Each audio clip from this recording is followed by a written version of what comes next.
Hey, good morning, YouTube. What's going on? This is Rich coming to you with another video about Stevens Transport.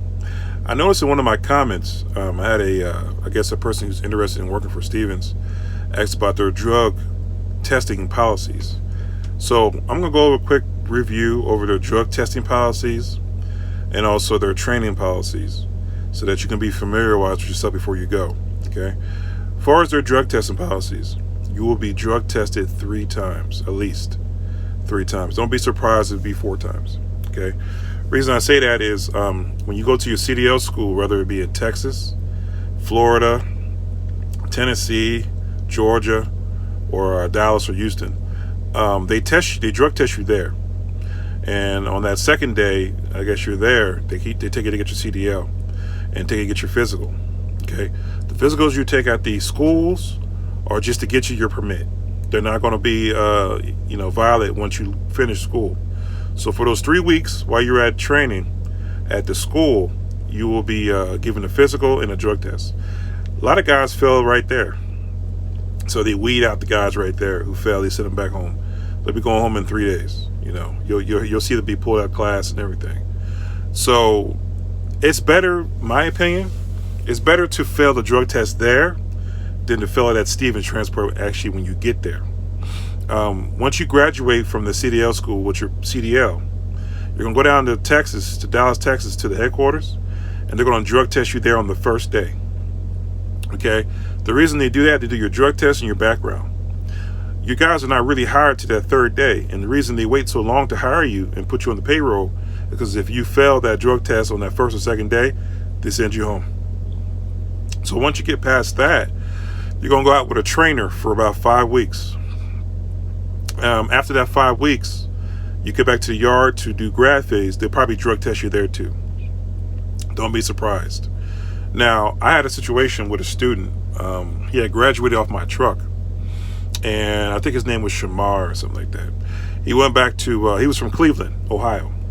So Stevens gives you the chance to actually go home before you go back to the yard to pick up your truck. I always encourage guys not to do this. I always tell guys, listen, once you graduate out here with me on the road, you need to go back to Stevens and get your truck first and then take home time. The reason is because Stevens has a 90-day policy, right? So every 90 to 100 days, they pull you to the yard. They do this for a couple of reasons. One, they want to see the truck. They want to make sure the truck's not all beat up and banged up, and that you're meeting DOT regulations with it. 2, they want to give you a chance to quit. When I worked for Stevens 7 years ago, people used to abandon trucks throughout the country. Something awful. I mean, they would leave trucks. Matter of fact, I picked up a truck that was abandoned in the warehouse when I came out of my grad phase 7 years ago. They'll leave trucks everywhere and anywhere in the country. So Stevens figures, well, let's get back to the yard, give them an opportunity to quit here and leave the truck here. They were abandoning trucks so bad that they actually had a team of guys who only job was to fly out in the country and retrieve trucks. And the horror stories these guys just tell. I'm talking from finding the truck totally burnt out to defecation all through the truck and the seats cut up. I mean, it was horrible. Okay. So the reason I tell guys to wait till you get your truck, then go home, because you don't have to be back to the yard for at least 100 days. Okay, about 100-day mark, they'll put you on safety hold to where all your loads have to come to Dallas. But that's about 110 days. So if you were to make a mistake, right, you have 110 days to get your P clean. Okay, but when you're in a training phase, you don't have the opportunity. I'll tell you what Sherrod did. Sherrod got off my truck, and he went home. I think it was from Cleveland. He stayed home for about a week. Okay. He got a bus back to Dallas, and he got put in the grad class. And next thing I know, I get a phone call, and he's like, "Rich, bro, they're trying to P test me again, man. What should I do?" Well, take the P test. Well, man, I went home, and I was like, "Oh man." So he went home, he smoked something. Okay, I said to him on the phone, I said, "Bro, I told you to fucking, 1, not do that, and 2, you should have went to the yard straight from my truck, because I know you weren't smoking anything out here with me." Okay, but what he did is he took the P test anyway. And I said, man, don't do that. I think it's best to, this is my opinion, but I think it's best to refuse a drug test than to take a drug test and be dirty, okay?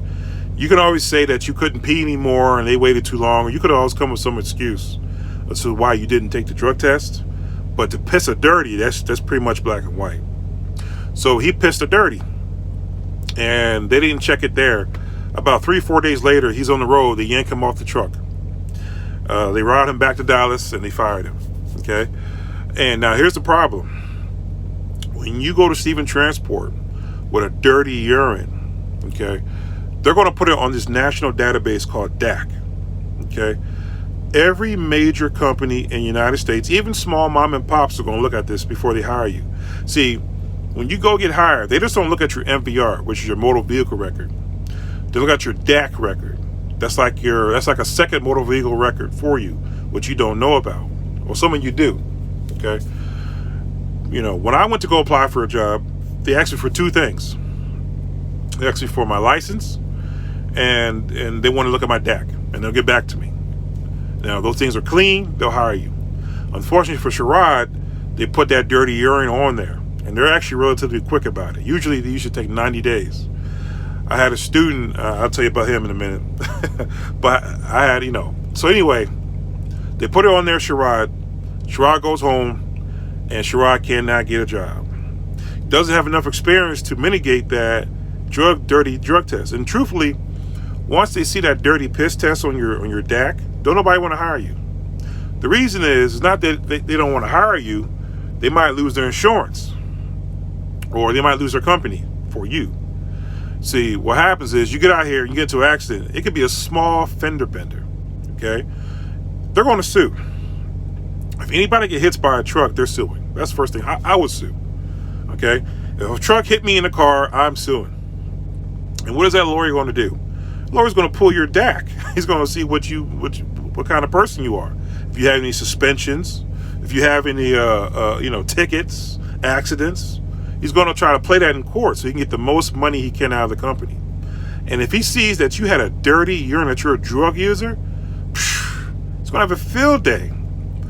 Stevens or whoever are going to lose their company. And on top of that, Stevens has to report you, because if they don't report you, okay, and you go work for another company and you get into a major accident with that company, and they're going to go back to Stevens and say, well, listen, you verify this driver. Yeah, but he had a dirty urine. He had a dirty urine. Okay, we're going to get sued, so we're going to sue you. Okay? And then once it all comes out, it's just a cannonball of trouble. So Sherrod now is a security guard. Okay? He can't drive a truck. He's going to have to wait 7-8 years. Okay? If you don't believe me, you look at some of these job applications. They want 7-8 years before you did anything. DUIs or marijuana use or any other drug use. They want you to be clean for many, many years. Okay?